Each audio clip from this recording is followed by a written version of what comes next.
So many people are awakening to cosmic consciousness and higher concepts of metaphysics and spirituality. And this is going to be a true masterclass in what's really going on. Underlying fabric of this universe is consciousness. Everybody knows about the system of chakras, the esoteric system of chakras. The chakras are actually different levels of your soul and different levels of where your thought processes and consciousness processes are happening. So as you go through these Kundalini meditations, the idea is that you're supposed to raise the Kundalini serpent. I was shown in multiple readings that the actual process of raising that Kundalini is collapsing the chakras together into this set of nested spheres. Because when you do that, you focus everything into the one spot in your brain that we're going to go to here. So this is bringing all your chakras together and then finding that channel so that the entity that's trying to reach you, or your higher self, can get to the center. Because the center is where all the action happens. Why is that? Well, the center of your brain has a small gland in it called the pineal gland, which, as you can see here, it was called pineal because it's shaped like a pine cone. This is the exact geometric center of your brain. It's right here. And this, as we're going to see, is very important in ancient cultures. The Sumerians gave it a description, which you can see here, the little acorns on the top of this staff that he had, like the eye in the triangle, and another eye in the triangle right here. So the Sumerians were hiding information. They were encrypting information in these seals. And you're going to start wondering to yourself, why in the world are all these cultures focusing on the pine cone? This is Osiris, the lord of the underworld in Egyptian mythology. This is his staff, which, as we now know, this is the raising Kundalini, the serpent, but it also represents DNA. And there on the top, as the Kundalini rises, what are they looking at? They're looking at the pine cone. That's the junction point where all this energy comes together. Now, King Tut has this Kundalini serpent actually going through his head. That's a symbol that they gave, that the pineal is fully activated, that your chakras have now all turned into that nested set of spheres, and that access from the higher realms is moving directly through your head. Here's the Babylonian god Tammuz, and as you can see, he's holding a pine cone. So once again, he's a very powerful god from that tradition, and you're seeing the same type of symbolism coming through. Then you go over into Hinduism, the goddess Shiva, the goddess of destruction, the breaking down of the old to purify the way for the new. What does her head look like? What does that hair look like? It's another pineal gland. And you've also got the redundancy with the symbol of the third eye, and you've got the serpent wrapped around her head. The same iconography once again. Dionysus, who is the usher through the underworld, the usher through death and rebirth, he's also got the pineal gland, the pine cone on his staff. So there's the same message yet again. And here's another image of Dionysus with a bigger pine cone. Well, let's not leave out Buddhism. Check that out, right? Same exact thing once again, the hair. That's another symbol of the pineal gland. And even the fact that it looks like a pine cone with the way that they braided their hair. I mean, all this was done deliberately to honor the pine cone.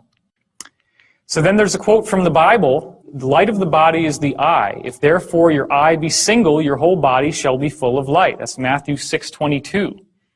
But surely we say, even though maybe a Bible passage could be interpreted a certain way, it might not mean anything, probably doesn't mean anything. Surely the Vatican wouldn't follow something like this. That'd be silly. There's never any public acknowledgement of it, or do they? Well, check this out. This is the Vatican Square, and this is a gigantic statue of a pine cone. It's the largest statue in the Vatican. Notice the peacocks, which have a very kind of Egyptian feeling to them, like the ibis, right? The Egyptian ibis. It's a very similar type of bird. And what's this all about? What's that look like to you?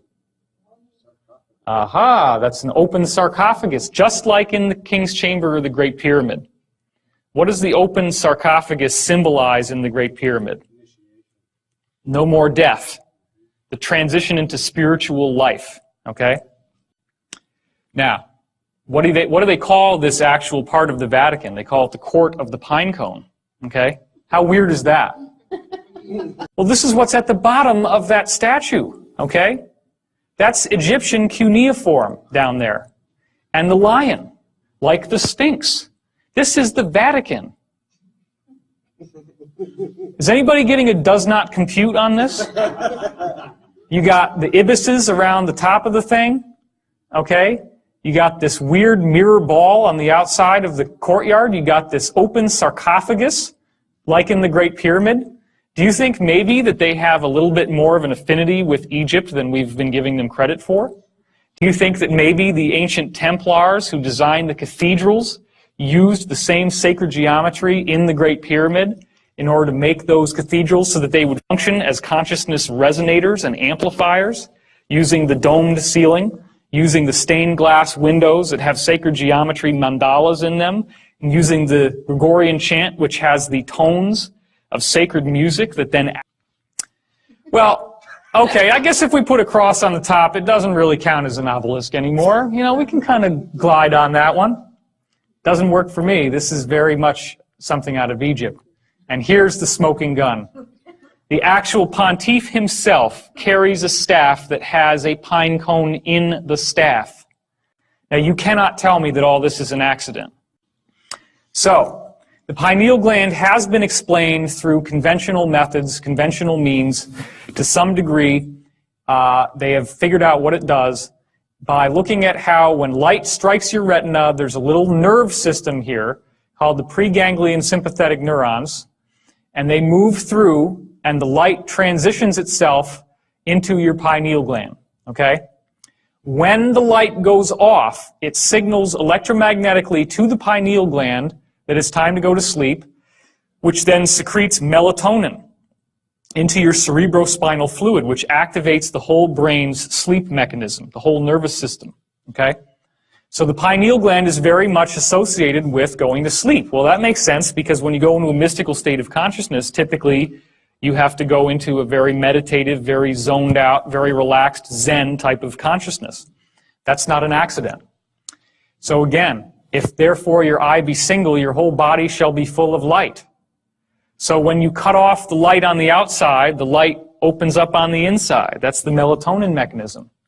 Well, the pineal gland is activated when light goes out. Jesus also said the people who sat in darkness saw a great light, Matthew 4:16. Again, the idea that it's only when the light goes out and you can activate your pineal gland that you have the full access to this knowledge. So the pineal gland also secretes another chemical. This is more recent research called dimethyltryptamine, or DMT. It's becoming increasingly popular in the New Age circuit now that people are taking these South American potions like yopo and ayahuasca, which is the one you're probably more familiar with. The actual dictionary definition of what DMT does is that it includes profound time dilation, time travel. This is when you're accessing the time field, right? Time is three-dimensional. It's no longer linear. You can shift time. Journeys to paranormal realms. That's like those fairy circles, the gnome circles, right? And encounters with spiritual beings or other mystical transdimensional modalities. All right, so there's the shape of it once again. Now, what's the big secret? The interior is filled with water. How does that seem like a big secret? Who cares? Why would it matter that there's water inside the pineal gland? Well, those of you who were here yesterday know the answer.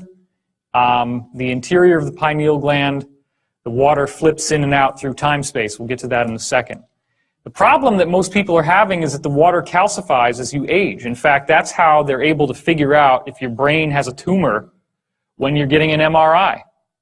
Most people have this chunk of calcium in the center of their brain, which looks white on the MRI or on an X-ray. And if that little guy is off to one side, why is that? Think about it. Because what? Tumor is pushing on the brain, and it knocks it off of alignment. So our pineal gland is actually supposed to be used for transdimensional access, but instead what's happening is that we're calcifying it by our diet, by the use of fluoride in our toothpaste, fluoride in our water, by drinking too much soda, carbonated beverages, too much refined fats, refined sugars, refined flours, white flour. Anything in moderation is okay. I'm not saying you got to go on a totally Spartan crazy diet. But this calcification is also what the Bible calls the mark of the beast. The mark of the beast is on the forehead, right? Does everybody remember that from the Bible? And what was it supposed to mean? It's supposed to mean that you're captured in the grip of materialism. Well, that means that you don't have your spiritual access open. That's the symbolism. The symbolism is when you look at the chakras, you actually see a dark spot up here. So that's where that comes from. Now this is where it starts getting very, very strange. Okay? If you haven't already been blown away, this is where it should start to change your consciousness. The interior of the pineal gland, all along the inside, has rods and cones just like the retina on your eye. Do you think that maybe when they called it a third eye, that they knew what they were talking about? Do you think that an eye must have a cornea and a lens and all this vitreous fluid in it like we have? The fluid is there, but you just got the retina. So there's something that appears to be happening inside. It's like there's a little television in here. And you can actually get audio out of it, and you can get video out of it, and that video feed is being picked up by the rods and cones, and that's your imagination. That's the mind's eye. You actually have a retina. Have you noticed that when you visualize something strongly enough that you really do see it? You can close your eyes, but you're still seeing things. This is where it's coming from. Now, some of it obviously can happen in the mind. I'm not saying that everything that you think is showing up inside this little gland here. But what I am saying is that a lot of your contact with the other side, when you're traveling through time or when you're having a dream, the interface between your dreaming body, the silver cord, as it's called, the silver cord is anchored right here. That's where it comes from. That's why when people have an out-of-body experience, they hear a loud cracking noise, and then they fly out of body. The crack comes from right in here. So, the answer to why this works is that there is an electromagnetic shield that is created when the light goes out. It may be stimulated by the release of the DMT, but these two little arteries here, they don't look like much, but it's a known fact that the pineal gland has more blood flow per cubic volume than any other gland in the body. This gland has the most high amount of concentration of energy from your body of anything else. And that's because it's our gateway. So if you can start to imagine the idea that there's this complex electromagnetic shield that starts forming like this, and you see all these weird rotations happening around it, and they're all going in these different directions, what that actually, and it becomes so fast, it's like, you know, if you move it fast enough, which I'm not really capable of doing, it would just start to be all red. You get a perfectly formulated shield around the gland. When you do that, you have now shielded off all of the electromagnetic, gravitational, and otherwise, well, not gravitational, but all the electromagnetic, the radio waves, all the energy that gives us a reference in space-time. That opens up the door to time-space, just like when you shoot that little carbon-60 molecule, the little buckyball, at the slit, and it pops inside out and it turns into a wave as it goes through. Well, there are little molecules inside this water called microclusters. And those molecules can flip over, and that's the gateway that allows you to see into time-space. So darkness activates electromagnetic activity. It feels like a pressure, a buzz, or a tone or acceleration inside your head. Has anybody here not had that experience? Okay, no hands have gone up. When you'll hear sometimes it's almost like there's a gong, or you feel like a pressure in your head. That's now some people just call that Kundalini activation. But what's actually happening is that sometimes spontaneously, even during the day, your pineal gland just kicks up. It's like a car engine, and it suddenly gets going, and you feel this sort of explosive energy shooting up into your head.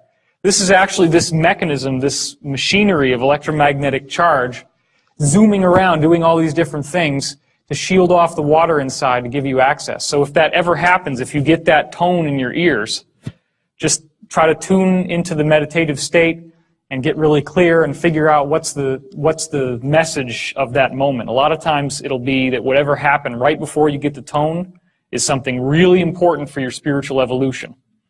So you want also seem like an excruciating headache? It can. Headaches can happen, but that's when there's a blockage. That's when there's something in yourself that's not allowing this to fully open. And that, at that level, deals with not being able to see yourself as a sacred being, seeing yourself as unholy, seeing yourself as impure. So it really does boil down to self-acceptance. When you're fully aware and self-accepting, you can fully open your pineal gland. That requires a great deal of work, which is what we're getting into later in this talk.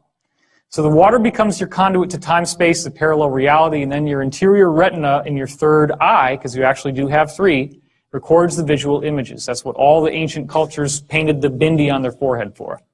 DMT seems to accelerate the activity. LSD and other psychedelics force the pineal to release DMT. It's potentially dangerous, so I'm not recommending you go out and start tripping because your pineal can get stuck on even when you're awake. And that's the actual nature of schizophrenia, delusions, and waking hallucinations. There have been multiple studies that have been done proving that shamanic visionary experiences and schizophrenic hallucinatory experiences are almost identical. What the ancient shamans have happened to them is just about the same as what happens to schizos. It's just that the schizo is cracked, the walnut is cracked, as I call it, or the acorn, or the pine cone, right? If you have some of that electrical activity that doesn't know when to shut off, which could be also the melatonin, right? When the melatonin kicks out, it's telling you to go to sleep. That's what starts to fire up this engine. It's only when the DMT kicks out a little bit that the engine goes into full steam. But that's usually only after you fall asleep. But as you start to fall asleep, the melatonin starts to rev up the engine. Well, a schizophrenic doesn't get enough sleep. That's one of the things that every study has shown about schizophrenia. They are insomniacs. So if you do that enough, then melatonin more and more will start to be synthesized while you're awake, and it starts to open your gateway, and you start getting these hallucinations. So DMT is what's cracking that protection of keeping it electromagnetically dormant while you're awake. So it does very much look like the pineal gland is a natural hypergate.